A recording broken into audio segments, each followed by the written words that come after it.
TRE 3 परीक्षा जो 15 मार्च को हुई थी, वो दोनों पालियों की परीक्षा रद्द कर दी गई है। ये छात्र आंदोलन की बहुत बड़ी जीत है, क्योंकि बहुत सारे लोग लगे हुए थे, बड़े बड़े नेता लगे हुए थे, मंत्री विधायक भी लगे हुए थे कि परीक्षा रद्द ना हो। लेकिन ये छात्र आंदोलन का दबाव था। 21 मार्च को छात्र आंदोलन होना था और 20 मार्च को ही दोनों पालियों की परीक्षा को रद्द कर दिया गया। ये छात्र आंदोलन की बहुत बड़ी जीत है और इस जीत के लिए आप तमाम छात्र छात्राओं को, अभिभावक गणों को हम दिल से धन्यवाद देते हैं कि आप लोगों ने जो समर्थन दिया इस आंदोलन का, उसका असर हुआ सोशल साइट्स पे। जो आप लोगों ने कमेंट किया, वो सारा कमेंट सरकार के लोग देखते हैं और सरकार को लग गया कि आंदोलन में ये आंदोलनकारियों की जो संख्या होगी वो बहुत ज्यादा होगी। और इसी आंदोलन के दबाव के चलते बीपीएससी टीआरई 3 की दोनों शिफ्ट की परीक्षा को रद्द कर दिया गया है। कुछ शिक्षकगण जो इस आंदोलन का समर्थन कर रहे थे, समर्थन में वीडियो भी बनाए, वैसे शिक्षकों को भी दिल से धन्यवाद। और कुछ ऐसे भी शिक्षक हैं जो आंदोलन का विरोध भी कर रहे थे और आंदोलन के विरोध में बहुत सारी चीजें कर रहे थे, अफवाह फैला रहे थे कि छात्र न जाए, छात्राएं आंदोलन में न जाएं। तो ऐसे शिक्षकों को भी चिन्हित करने की जरूरत है, क्योंकि ये शिक्षक कहलाने के लायक नहीं है और वैसे शिक्षकों की पहचान भी की जा रही है। और आप लोग भी कीजिए और वैसे शिक्षकों का बहिष्कार कीजिए। दिलीप कुमार छात्र हित के लिए लड़ता आया है 8-9 साल से। हमको किसी से डर नहीं होता है, चाहे वो शिक्षक हो, नेता हो, मंत्री हो, विधायक हो, कोई भी हो, आईएएस आईपीएस अधिकारी, हम किसी से डरते नहीं है। और जो भी शिक्षक इस आंदोलन को कमजोर करने का प्रयास किए हैं, उनका नाम कल उजागर किया जाएगा। आप लोग सिर्फ हमारा साथ दीजिए। बड़े बड़े लोग इसमें संलिप्त है। हम नीतीश कुमार जी को इस बात के लिए धन्यवाद देते हैं कि उन्होंने छात्र आंदोलन को देखते हुए परीक्षा स्थगित करवा दिया। इसके लिए नीतीश कुमार जी को धन्यवाद। साथ ही नीतीश कुमार जी से हाथ जोड़कर हम आग्रह भी कर रहे हैं कि कब तक ऐसा चलता रहेगा बिहार में? कब तक पेपर लीक होगा, परीक्षा रद्द होगी? कब तक चलेगा जनाब, बताइए थोड़ा। बिहार के लाखों युवा जानना चाहते हैं ये। आप 18 साल से बिहार के मुख्यमंत्री हैं, कब तक चलेगा? हम लोग जानना चाहते हैं कि कब तक चलेगा। पेपर लीक होगा, परीक्षा रद्द होगी, फिर से परीक्षा होगी, फिर शिक्षा माफिया कोई और तरीका ढूंढेंगे धांधली सेटिंग का।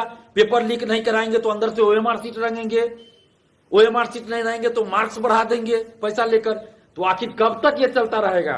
क्यों नहीं एक बार आप शिक्षा माफियाओं पे सर्जिकल स्ट्राइक करते हैं? बिहार के युवा, बिहार के लाखों स्टूडेंट्स आपकी तरफ देख रहे हैं नीतीश कुमार जी, और आप चुप्पी साध लिए हुए हैं। आपकी छवि को धूमिल करने का प्रयास आपके ही अधिकारी कर रहे हैं, आपके ही करीबी नेता कर रहे हैं। आपके भ्रष्टाचार का कोई आरोप नहीं लगा, हम लोग भी नहीं लगा रहे हैं। आपकी जो छवि रही है कि भ्रष्टाचार के खिलाफ आप कार्रवाई करते हैं, लेकिन इन शिक्षा माफियाओं पर कार्रवाई करने में आप चुप क्यों हो जाते हैं? क्यों बड़ी बड़ी मछलियों को बचा लिया जाता है? क्यों आपके अधिकारी, आपके मंत्री, आपके नेता शिक्षा माफियाओं को बचाने की पैरवी करने लगते हैं? इस पेपर लीक में बड़े बड़े नेता, बड़े बड़े आईएएस आईपीएस, बड़े बड़े कोचिंग संचालक शामिल है। इन सभी पे सख्त कानूनी कार्रवाई कीजिए नीतीश कुमार जी, और एक कठोर कानून लाइए जिसमें शिक्षा माफियाओं को 3 से 6 महीना के अंदर स्पीडी ट्रायल करके सजा हो। जो अभ्यर्थी पकड़े जाए, जो सेटर दलाल शिक्षा माफिया हो, उसकी सारी संपत्ति जब्त की जाए। जो कोचिंग संचालक हो, शिक्षक हो, उसका कोचिंग बंद किया जाए, उसके कोचिंग पे बुलडोजर चलाया जाए। जो भी शिक्षा माफिया हो, उसके घर पे बुलडोजर चलाया जाए, उसकी सारी संपत्ति जब्त की जाए और 10 से 15 साल की सजा कम से कम हो। कम से कम 10 से 15 साल की सजा, उससे ज्यादा जितनी हो सके। और अभ्यर्थी अगर कोई इसे संलिप्त पाया जाता है, कोई सेटर पाया जाता है, तो उसको सारी परीक्षाओं से प्रतिबंधित कीजिए। कोई भी परीक्षा नहीं दे सकता, कोई भी नौकरी नहीं कर सकता। अगर नौकरी में है, चाहे वो सेटर दलाल हो या अभ्यर्थी, तो नौकरी से उसको बर्खास्त कीजिए। 67वीं बीपीएससी में कई लोग पकड़े गए थे, नौकरी में थे, सेटिंग से नौकरी में गए, 67वीं बीपीएससी का पेपर लीक किए, उसमें पकड़े गए, फिर जेल गए, फिर बाहर आके नौकरी कर रहे हैं। तो क्यों नहीं नौकरी से वैसे लोगों को बर्खास्त किया जाता है? वैसे लोगों को बर्खास्त कीजिए। और प्रिंटिंग प्रेस, जिसपे बार बार ये कहा जाता है कि प्रिंटिंग प्रेस से क्वेश्चन लीक हुआ, प्रिंटिंग प्रेस से पेपर लीक हुआ, तो कहीं ये साजिश भी तो नहीं चल रही है कि पेपर लीक करो और प्रिंटिंग प्रेस पे जिम्मेवारी थोप दो कि वो है दोषी? तो ये भर्ती आयोग के द्वारा कोई साजिश तो नहीं चल रही है? और प्रिंटिंग प्रेस को क्या होता है, कोई प्रिंटिंग प्रेस से पेपर लीक हुआ कहा जाता है, फिर अगली बार क्या होता है कि दूसरे प्रिंटिंग प्रेस को देंगे। और वो प्रिंटिंग प्रेस किसका होता है? उसी का होता है, बस नाम चेंज हो जाता है। दूसरे नाम से प्रिंटिंग प्रेस, किसी अपने रिलेटिव के नाम से प्रिंटिंग प्रेस बना लेते हैं। और ये अरबों रुपए का खेल इसमें चलता है। जो शिक्षा माफिया है, जो भर्ती आयोगों के कुछ शिक्षा माफिया हैं, वो लोग भी पैसा लेकर ये देते हैं, उसको जिम्मेवारी देते हैं क्वेश्चन छापने के लिए पैसा लेकर। तो ये अरबों रुपए का खेल चल रहा है, ये खेल बंद होना चाहिए। और सरकार अपना प्रिंटिंग प्रेस क्यों नहीं स्थापित कर सकती है? जब अरबों रुपए खरबों रुपए खर्च हो रहे हैं तो एक प्रिंटिंग प्रेस बनाने में क्या दिक्कत है? एक प्रिंटिंग प्रेस अपना ही स्थापित कर ले बिहार सरकार, जहां पे हर परीक्षा का क्वेश्चन की छपाई हो। हर परीक्षा, चाहे मैट्रिक, इंटर, ग्रेजुएशन या फिर प्रतियोगी परीक्षा हो, बीपीएससी का हो, बीएसएससी का कोई भी परीक्षा हो, सबकी क्वेश्चन की छपाई वहां हो, सरकारी संरक्षण में होगा। वहां जो अधिकारी होंगे उनका दायित्व बनेगा, कुछ गड़बड़ी होगा तो वो नपेंगे, तो उनके अंदर एक डर होगा। लेकिन अभी प्राइवेट एजेंसी को आप क्वेश्चन छापने की जिम्मेवारी देते हैं, उसको कोई डर नहीं होता है। तो इसलिए प्रिंटिंग प्रेस की भी व्यवस्था की जाए बिहार में। और ये जितने भी बड़े बड़े शिक्षा माफिया हैं, चाहे वो कोचिंग संचालक हो बड़ा से बड़ा या बड़ा से बड़ा नेता हो, उस पर कठोर कानूनी कार्रवाई कीजिए नीतीश कुमार जी। नहीं तो बिहार के युवा भरोसा तो खत्म हो चुका है। अगर आप कार्रवाई करते तो थोड़ा भरोसा बन भी सकता है। और बिहार के समस्त अभ्यर्थियों से अपील करेंगे कि आपने देख लिया कि पेपर लीक के खिलाफ आपके लिए कौन नेता कौन पार्टी लड़ने आया, तो थोड़ा एक का भी नाम बता दीजिए। कोई नेता कोई पार्टी आपके लिए लड़ने नहीं आया, सब राजनीतिक रोटियां सेकते रहे।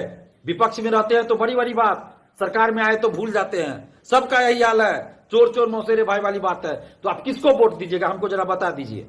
कौन नेता कौन पार्टी आपके लिए लड़ने आया?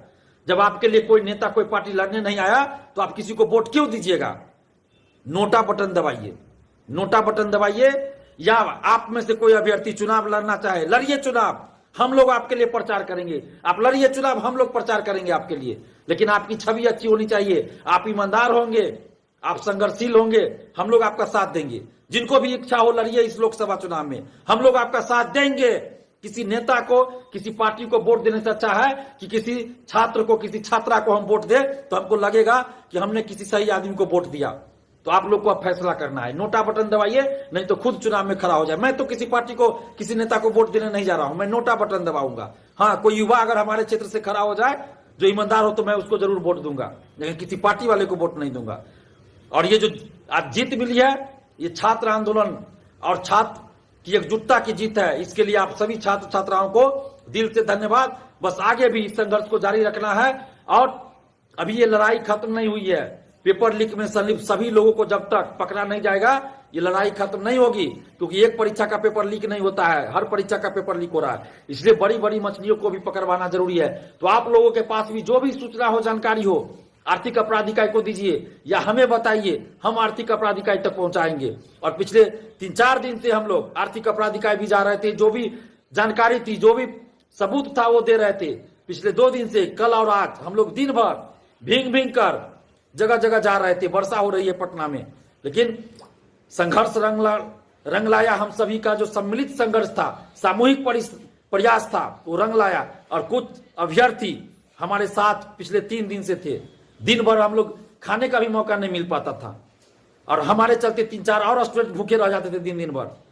तो हम सबको धन्यवाद देते हैं कि सब लोगों ने साथ दिया और ये छात्र आंदोलन की बहुत बड़ी जीत हुई। बस इस जुनून को, इस साहस को और इस एकजुटता को आगे भी बनाए रखना है ताकि पेपर लीक में संलिप्त सभी लोगों पे कार्रवाई की जाए। धन्यवाद। जय